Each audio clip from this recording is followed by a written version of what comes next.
Got everything cleaned up. And what I do with these, they usually don't leak, but I've had some issues sometimes where I got it all back together and it'll start leaking a little bit through here and right here and right here. So what I do is I just got me a sheet of sandpaper. It's 150 grit, and you can use a flatter surface if you want. Like I said, I'm not going crazy. I'm not looking for a machine surface quality. I'm just looking to get all all the low spots off and some of this gasket material. So you do it on all the surfaces that are actually to, that will actually be bolted together. So this and this, and I'll do this because this is where your clutch cover goes. And all I do is just lay it down and just go back and forth for a little bit, and I'll randomly check it. And so you can see already how it took off a lot of that stuff. Like I said, it's already pretty much flush, and the gasket will take a lot of these low spots up, but this is just to get a nicer fit. What I'm going to do is just get it to where pretty much, stupid bugs, not all of it's gone, but most of it. Like I said, once this starts to get a little shiny right here, because right now it's just this spot here. Once I start to get a little shiny surfaces here, like you can barely see it. But once I get more here, then I'll just stop. That'll be good enough. Every once in a while, I'll just sit there and empty that or dust it off. Got all the surfaces good, or good enough, I should say. Now, I will mention this: if you do this, be careful, because once you do, these edges become really, really sharp. Okay, now that I got those surfaces sanded, what I do for the cylinder head to mount is I take the dowel pins and I'll put those back in, and I'll get that together, and I'll get a couple of bolts from the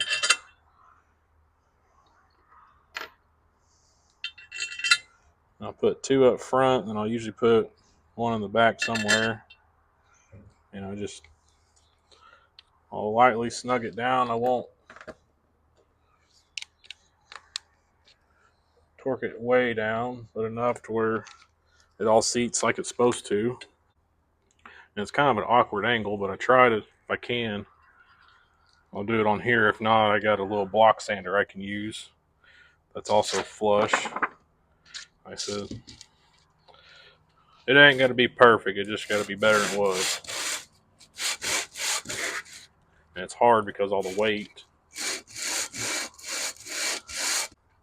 Little block sander here. Just I don't push a lot. I just kind of hold it against it and just kind of move it around.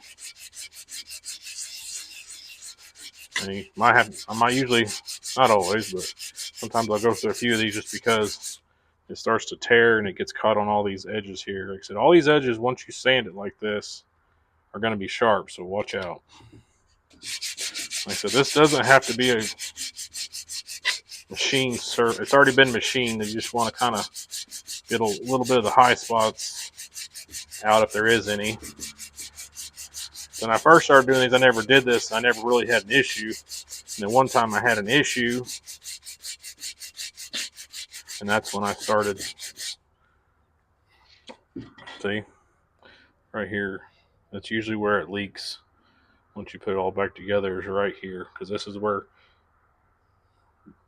your oil drains back into the bike or to the case.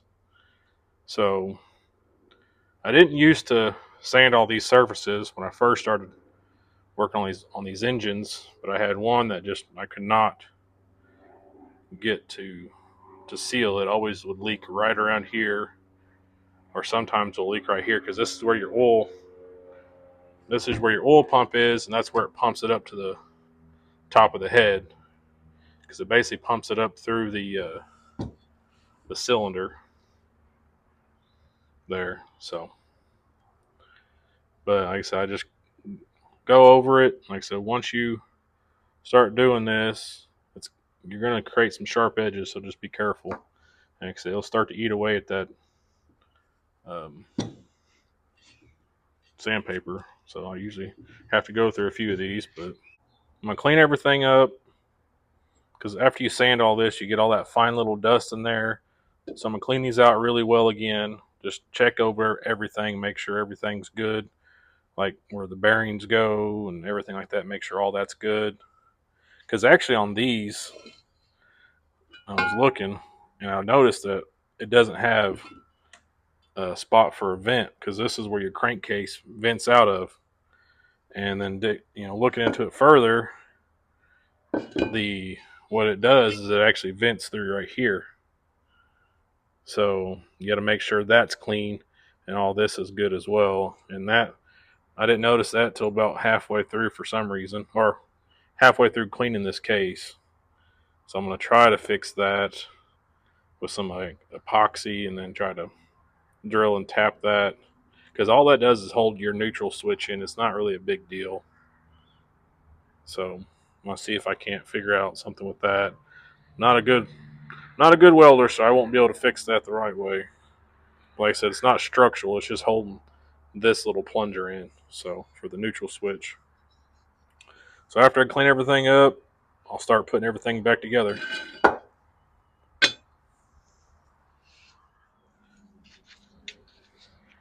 Okay, this part is pretty simple, pretty self-explanatory. You put the bearings in the holes. I do keep these in the freezer for a while, just so they can go in easier.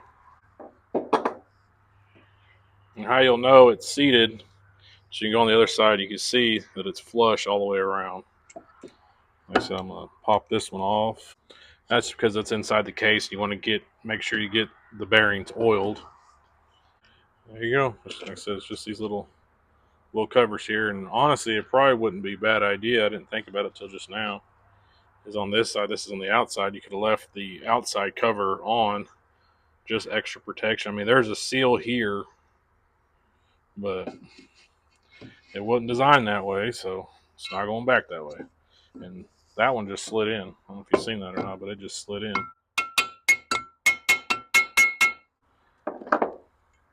You look, make sure it's all flush. It is. And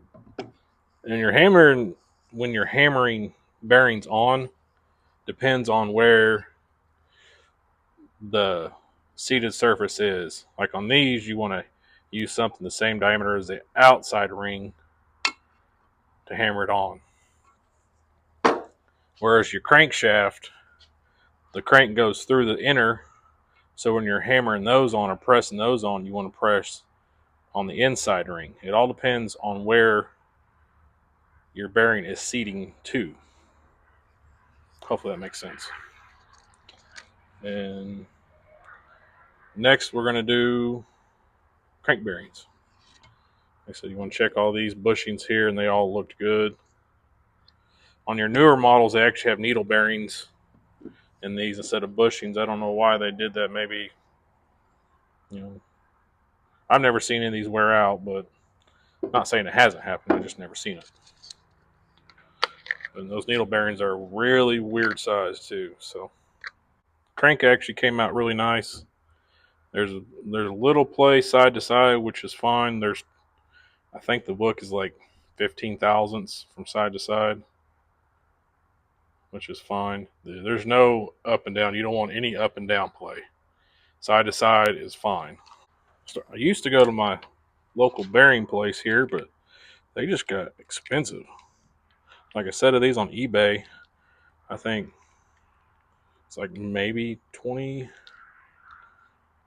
25 bucks or so. I don't know. Bearings, my local bearing place I used to use, they were fairly cheap, and they started getting expensive because these on eBay, now granted they may not be the same standard, but They were 25 for the pair, and my local one to buy 4 bearings is cost me like $60. So, and it's just old gas pipe that's the right diameter. Like I'm saying, you want whatever surface the bearing is seating to is the one you want to hammer on.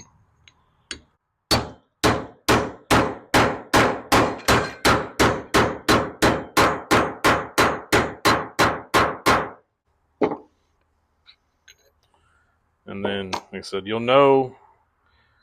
I don't know if you could hear it or not, but when you get it seated in, it actually changes a pitch. It's more of a thud. So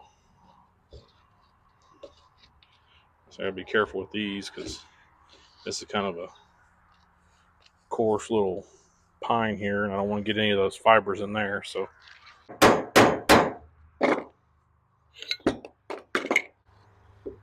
man, these are just enough off just to piss you off. Okay, go back to the normal ones.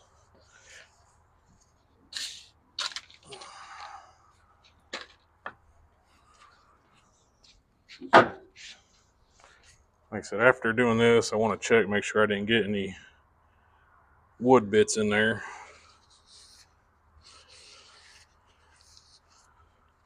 So I don't want any of that clogging up or any oil passages or anything like that. So, and to do your sprocket, cleaned everything else up but one thing. So, but on these, to get this in the proper spot, the little spot where your keyway's at, right there, you want it in between the teeth. So you want it to be right in between, lined up going down. You don't want it right in the center, you want it right between. And that's when it'll be, that's how you get the sprocket in time. These usually go on pretty easy. Hear that change in sound? That's your sprocket seated. It's right in line, right in between the gears. Bearings move freely. Crank still moves freely. All right, let's start putting this thing back together. Gotta install the gear set. Gotta make sure your thrush washer's down there. I use this engine assembly lube with the Moly graphite. Seems to work pretty well. Seems to hold stuff in place while you're putting it together. It's messy stuff, but I put a little dab right here and a little on the bearing. Nothing right there because that's where your drum goes through. And then your kick shaft here. Always add a little bit of grease on the top and bottom there.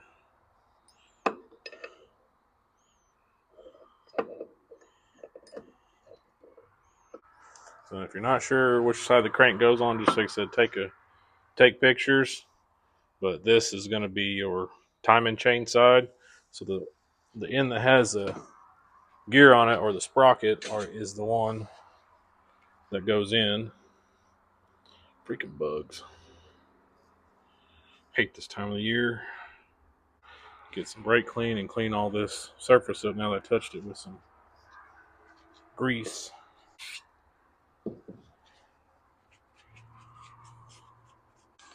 So what I do with these to get these out, since they're, I guess you would say, shrink wrapped in, is I get a box blade and I just cut it around the outside, and then I find a spot and pry it up, and it comes right up. So, but just be careful when you're doing that because some things can go flying or things can rip. They're more likely to rip than anything else, so just be careful. And of course, this doesn't come with the right clutch style gasket. Only thing bugs me about a lot of these kits I'll show you when I put the head together, but it doesn't come with the exhaust valve seal. It comes with the base gasket where your oil pump comes through, which is this green one here. Is it the green one? Yeah, the green one.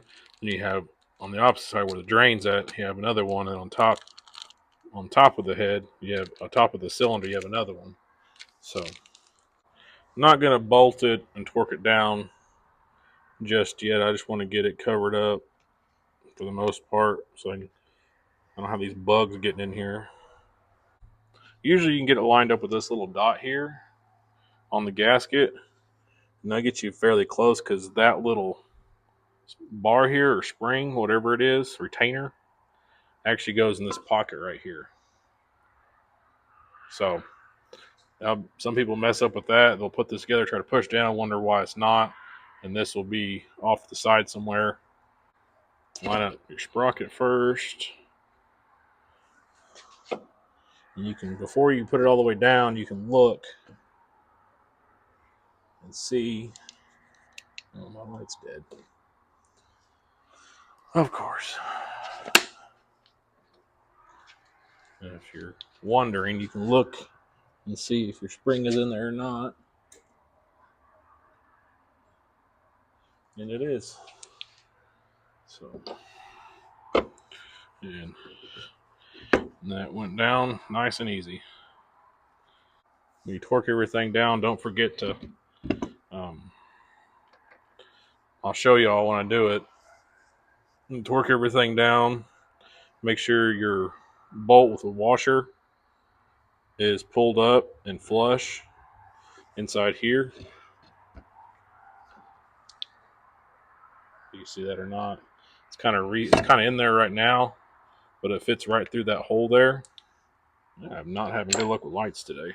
Like I said, transmission feels freely or spins freely, but it will lock up because they have to be upright, and then the actual gears, everything have to be spinning, or the engine has to be running for it to shift properly. So, but just a good way to check it right off the bat is just make sure it moves. And then once you get everything torqued down, you'll have to, what you want to do is check your Kickstarter, because I had one brand new kick shaft that I replaced. One of the this one right here was actually off a little bit. It was actually up just like the width of this, or the thickness of this. It was up that much. And when I torqued everything down, this was binding and really tough. So, but that's only happened one time since I bought brand new kick shafts. But I had it for a while on the shelf, and it was probably there for 6-7 months.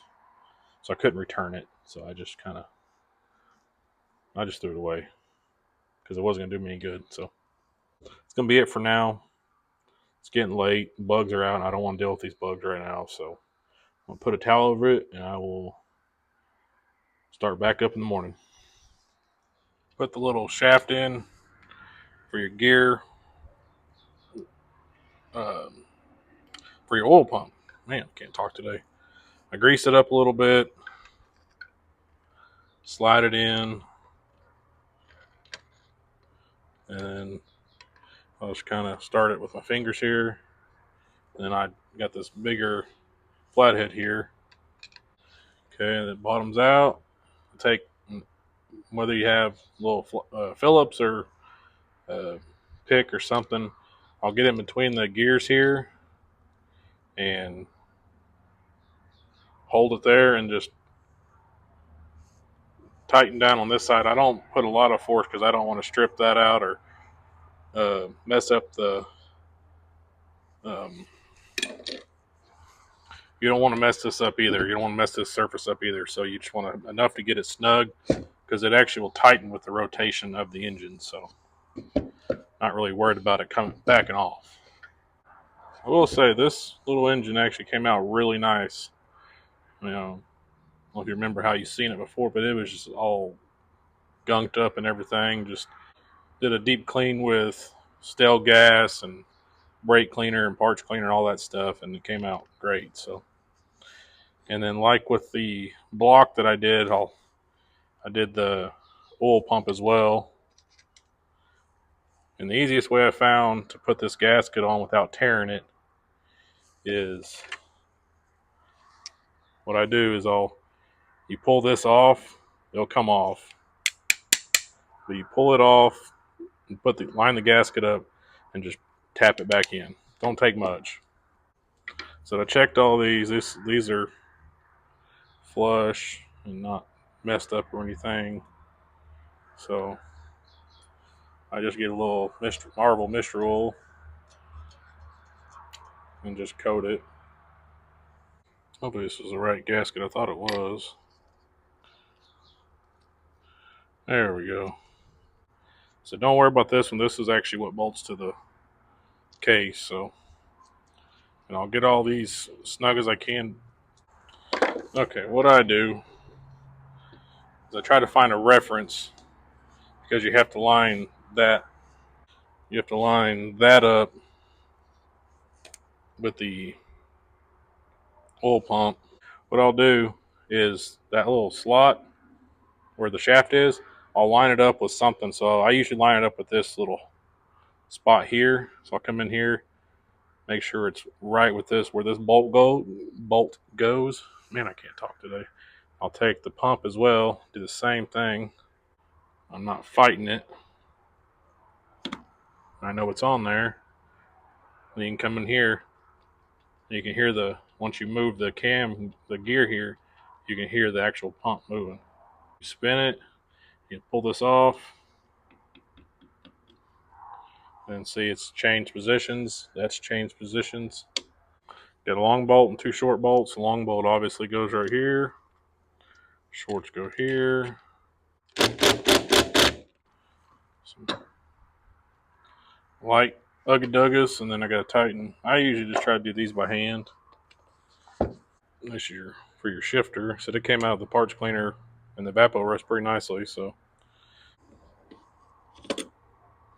putting the clutch together on the automatic ones, you can actually the springs themselves actually have bolts going through where you can suck the spring, put tension on the springs to where you can put the snap ring on. These, there's nothing like that. So what I do, so you get your little friction pads. I use the bag they came in and I just soaked it in the oil that's going to be in the bike for about 30 minutes or so.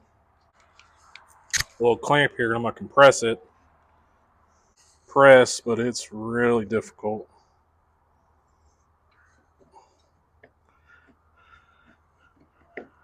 How stiff it is. So I've had good luck with this in the past, but it is a pain in the butt because you got to get it on just right because of this. Got put the cover on. That way you don't have that big hole there. Make sure it's on nice and tight. And then just as you're going down, watch your plates there. Make sure they're lined up.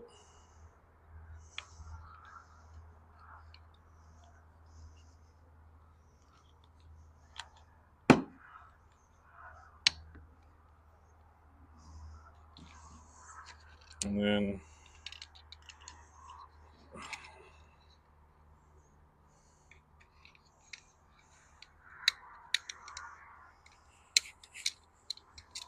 push it on.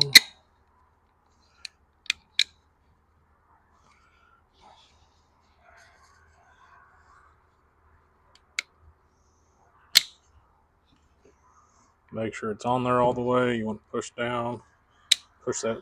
You'll see that. You'll not see. You'll hear the spring snap in, and then release, and that's it.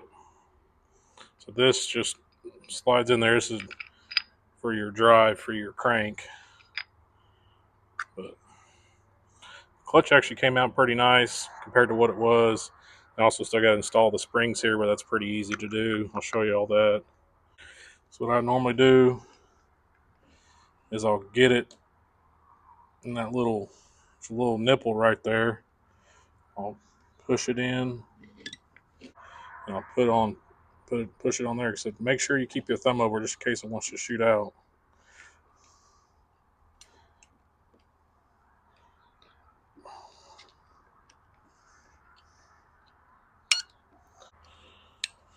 There we go. That's it. Tell you, rebuild the clutch. Okay. Got some steel wool with a drill bit just to so it'll bite onto it. Or you can't see it.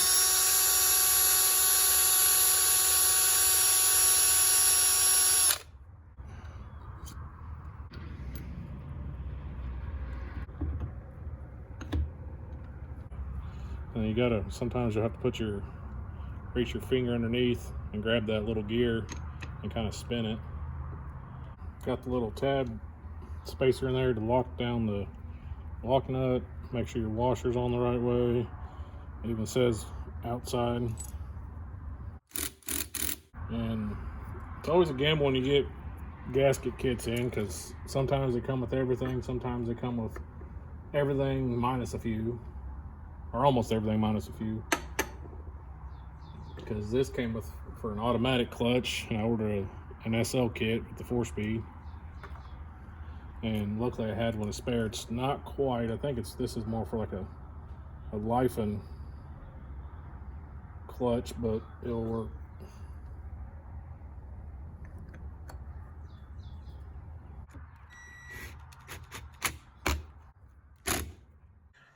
Go to CHP and get this diagram. This is what I use, and I just basically line the bolts up with the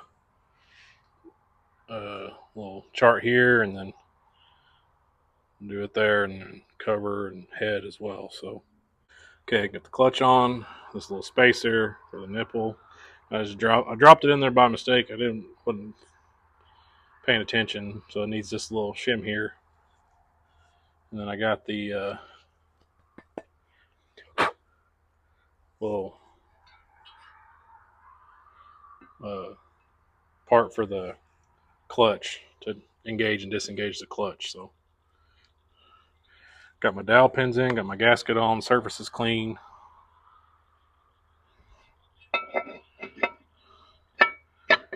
You'll have to push it over a little bit because the kick shaft,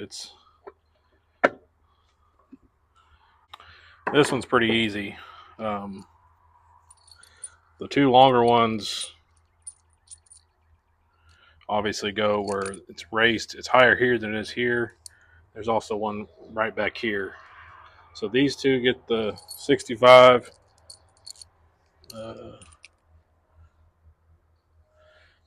65 bolt size, and the rest get the 40s.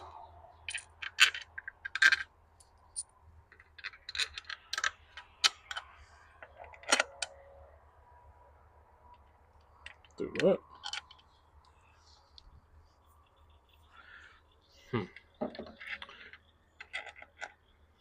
Did I put that in room? No.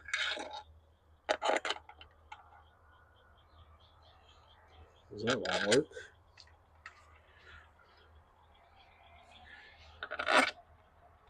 There we go. That ain't working.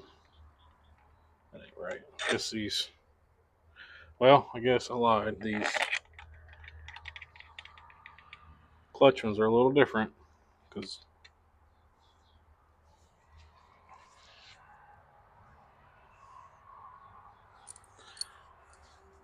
Okay.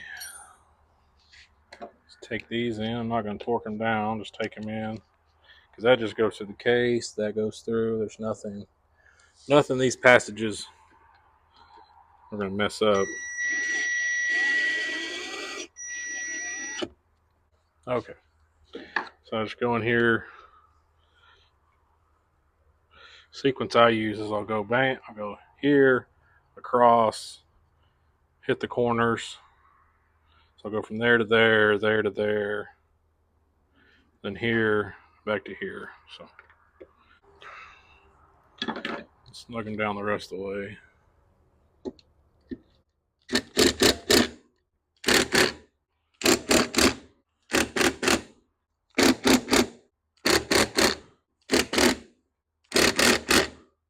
And this right here, there's a little shim or whatever little block plate that goes in here, and it was missing. So what I did is I just tapped it, and I ran this in with this O-ring. I'm about 90% sure that it will fix it, but if not, then I'll have to use some kind of silicone or sealant and then put that bolt in there. So, but I'm gonna try this first. This goes underneath here. This is what you adjust your clutch with. Like I said, on these surfaces, I always add just a little bit of grease.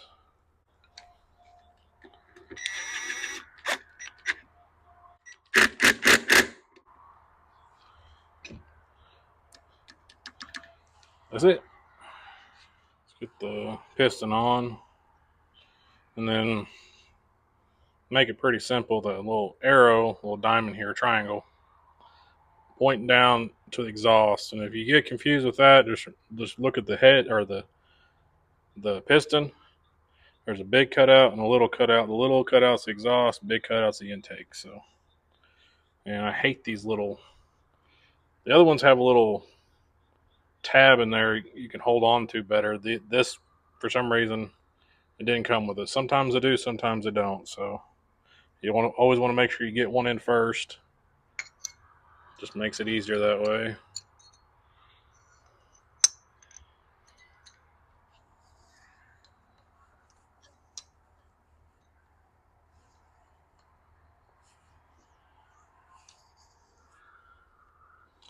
And then also on your piston rings and your oil rings, you want to alternate them 180 degrees. What I do is the oil rings, I have alternate up and down, and then the rings themselves, I have between each side on the wrist band. So, and now the fun part, trying to put this in here without it going in the engine or anything like that. So, hopefully I can prevent that. And stuff this down there. Hopefully I don't lose it. There's an easier way to do this. I don't know about it, so.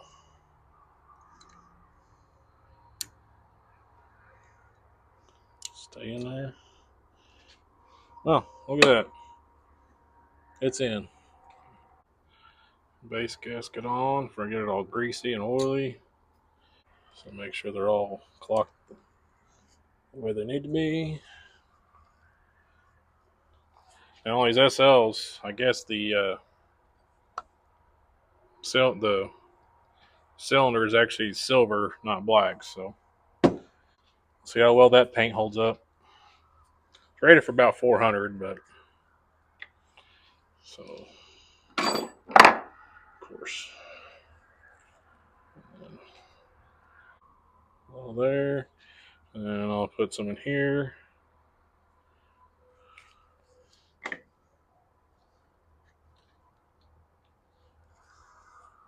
Make sure they're clocked at least 180. If they move a little bit, that's fine, but I just try to keep it at 180 out on each. So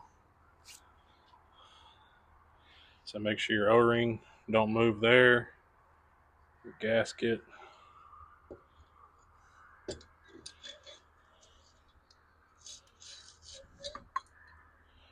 And now is the fun part. There's the bottom of the cylinder here. There is a taper. So, but what I like to do, I have to, is see where the rings are at and kind of give them a little push in there so they seat. So you don't want to use a lot of force. You don't want to scratch it just to, ow. It's in. So that dowel pin's it's a little raised more than normal. That's why it's doing that, but it'll push down as soon as you torque the head down. Everything, front side's good, back side's good. And then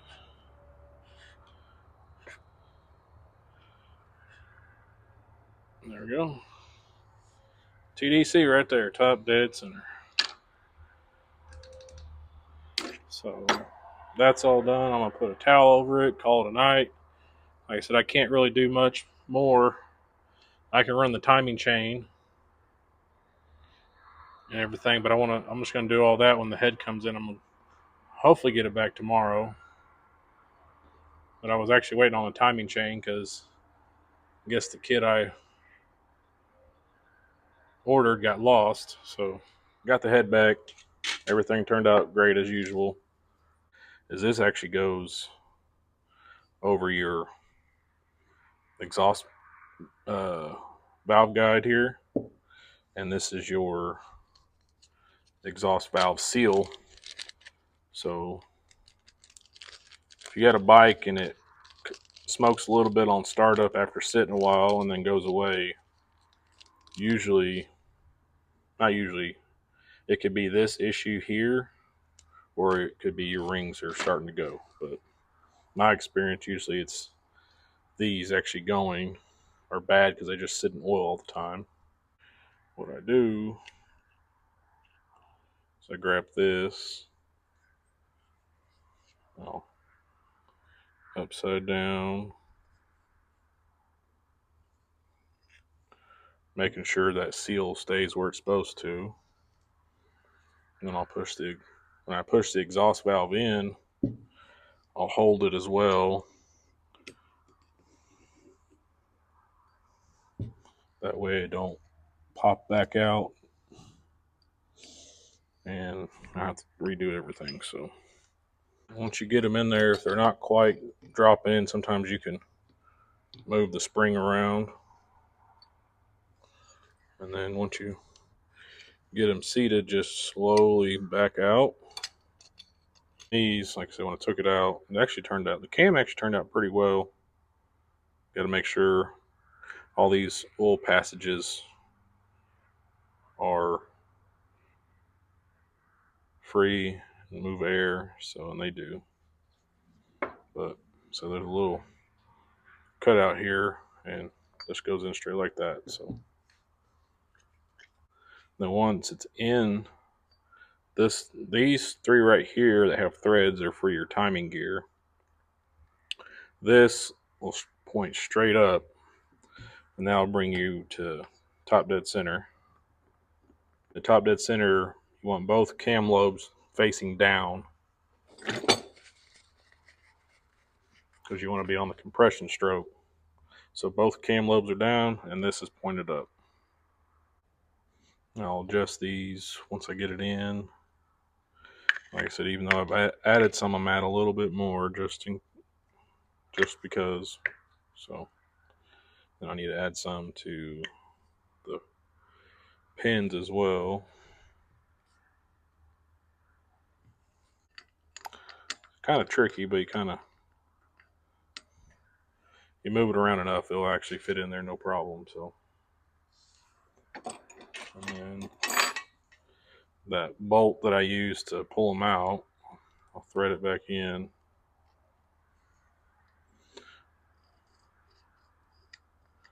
I want to over torque it because then it won't come out. So just enough to help you guide it in.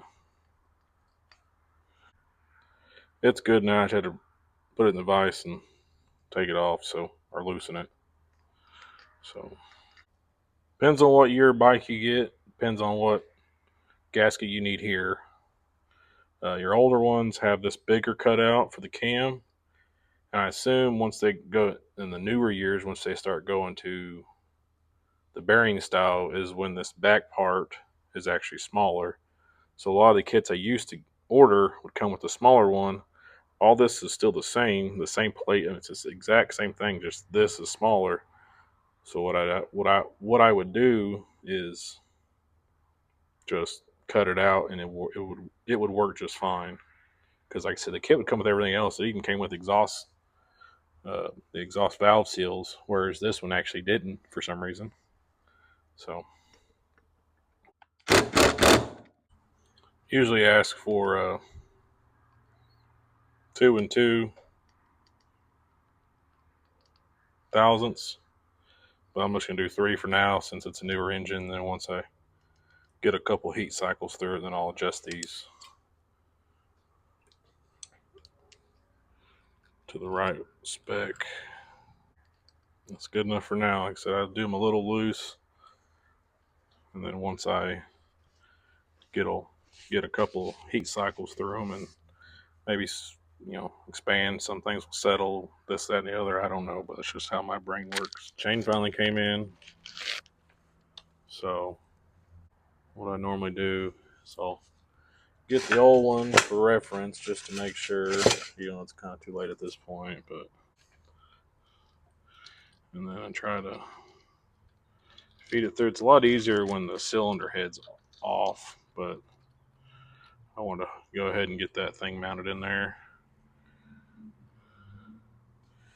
And then I'll drape that over the side. Be careful. Grab the little tensioner here, or the little idler pulley.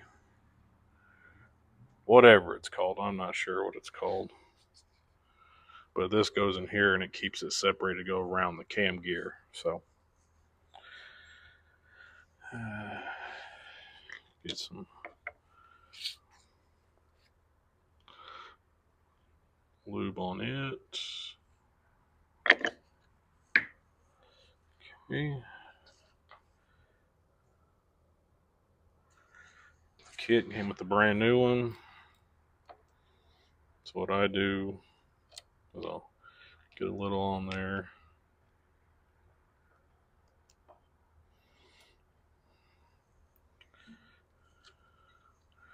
Open it up. Put it in there. And kind of just, well, too much. It's kind of easier when the thing's still apart.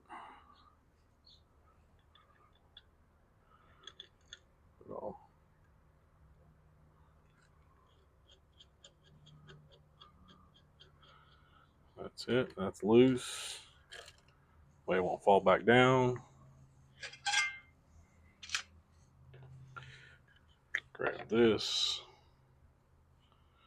A little bit on here.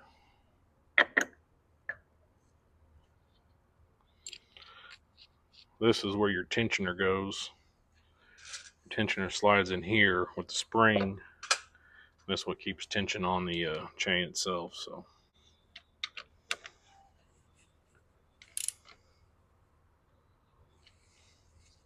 don't want to get too tight, but then you also want to make sure it still moves, which it does. And these, the bolts with the Phillips in there, are actually one goes here in your cylinder head, or your cylinder, and then one goes in the head right here. So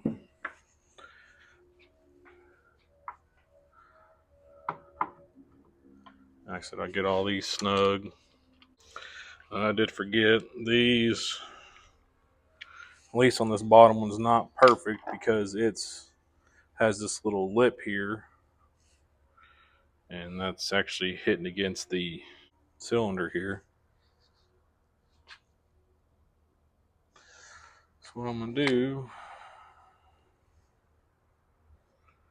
is just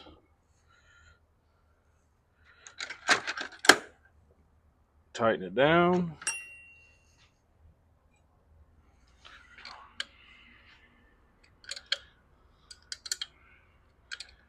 That way it clears.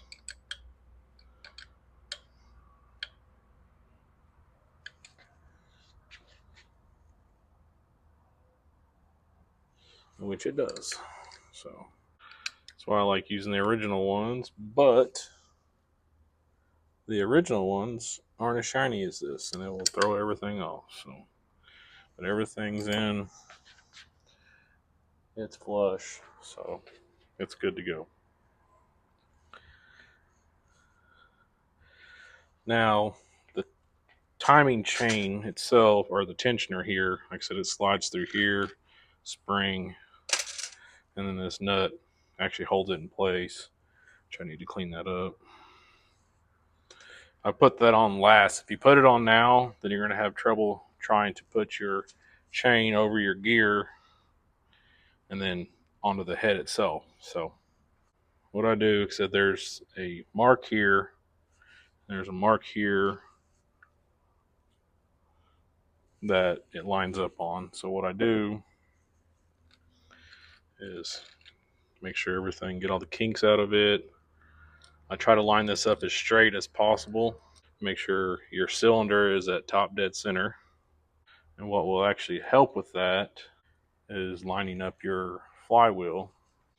Get your flywheel at top dead center, and then check up here on your timing mark. So T is top dead center, F is fire, and if that's lined up, this is lined up, then you're good to go. We'll keep that on there because if you try to put, you can't put the gear on after you put the head on, it just won't work. So, and then like I said, you make sure all your O-rings are in. Like I said, the green one goes over here. Like I said, this is, if you get confused, this is where your oil goes through right here. And then this is your drain. So, and with these dowel pins in, sometimes sometimes they don't want to seat right, so you actually have to torque them down a little bit at first. You gotta line everything up. So the hard part is making sure all your O-rings stay where they need to be. And your head goes on how it should. And of course on this, the arrow points down. And what I'm gonna do, what I have to do is actually put all the nuts on and tighten this down so it pushes all the way down where it's flush with the cylinder head or the cylinder. So you want to check, make sure everything's where it needs to be. It seems like some people get confused on this, and I was confused at first on where the copper washer actually goes. Even if you look in the book, the climber manual, the way I remember it, whatever side the oil pump is on, it goes on that side on the bottom. So, and then everybody thinks the one that has the open end nut gets the copper washer. It's not. And then, if you get confused and you got four copper washers, then put 4 copper washers on all of them. It's not going to make a big difference. So, at least I haven't seen it to make a difference as far as affecting it in a negative way. So this is I'm just getting this to where I get everything torqued down evenly. You also want to crisscross them too. So if you start here, then cross, then go across, and then on that same side go up and then cross, and then same side cross, same side cross. So,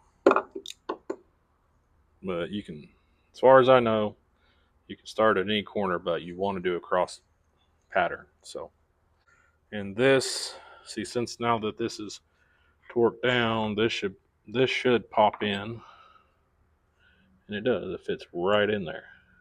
And you'll look here, and it moved a little bit. So, if you get confused, you can say make sure that this is pointing where it needs to point. And then these take 3 little 9mm bolts. At least get them all started.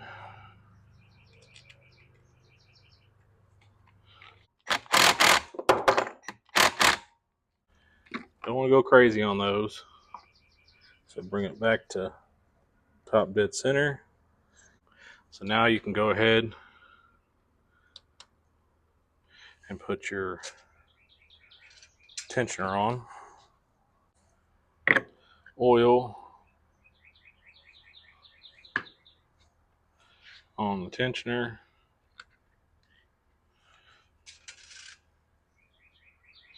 Put your spring in. And it has a little pocket. Oh, forgot your washer. Got a little aluminum washer here.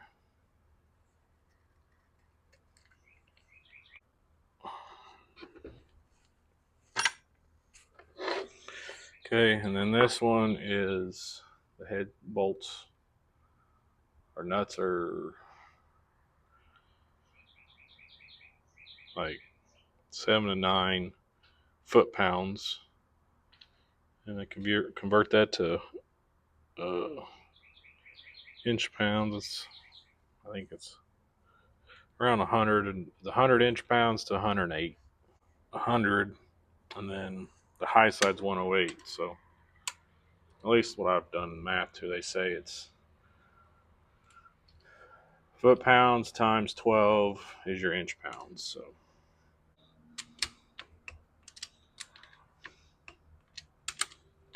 okay, head's torqued down, timing gears torqued down, valves are lashed for now. Like I said, once I do a few heat cycles, I will adjust the valve lash and the head bolts as far as these side bolts as well, just checking everything. I actually ordered the wrong stator kit. I thought I was ordering one for a Mitsubishi flywheel. Turns out this is a Hitachi.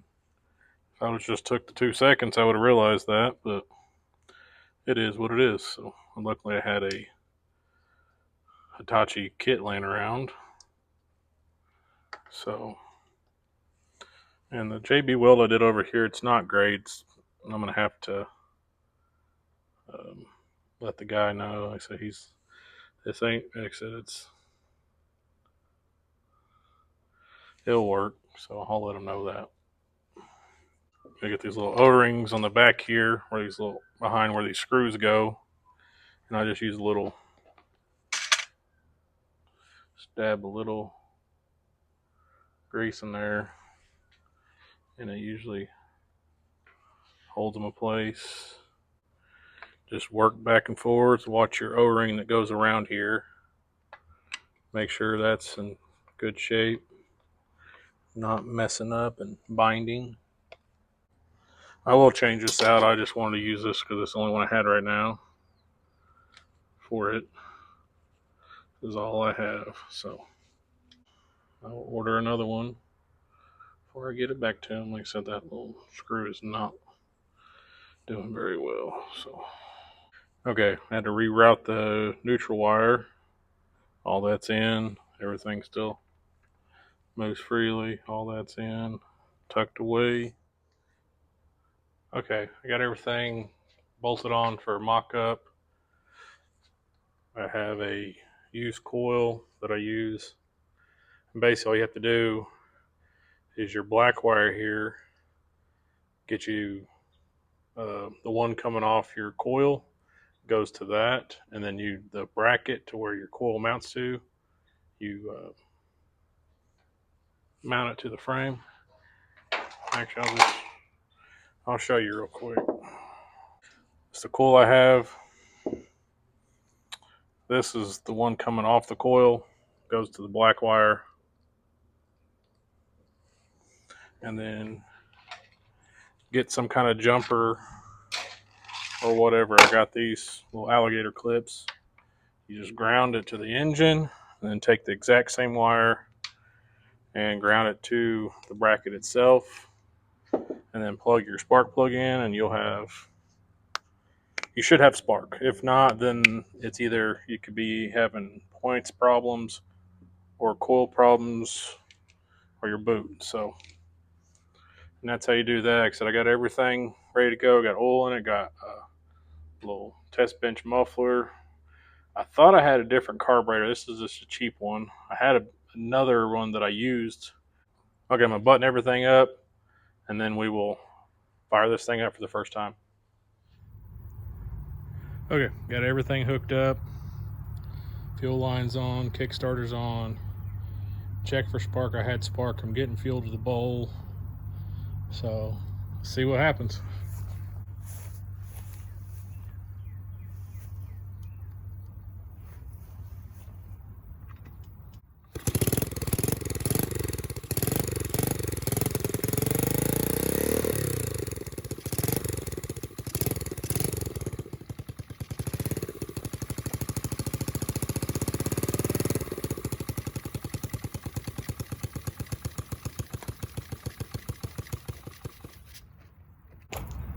Well, it idled. That's a good thing.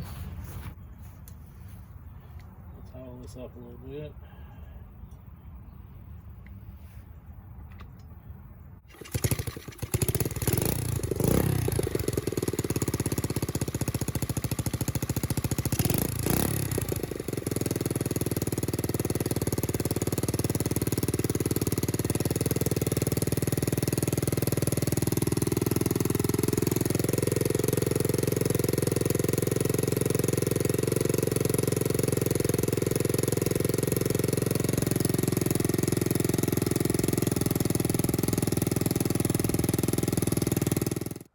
That's it for the SL70 build, minus a few little hiccups I had.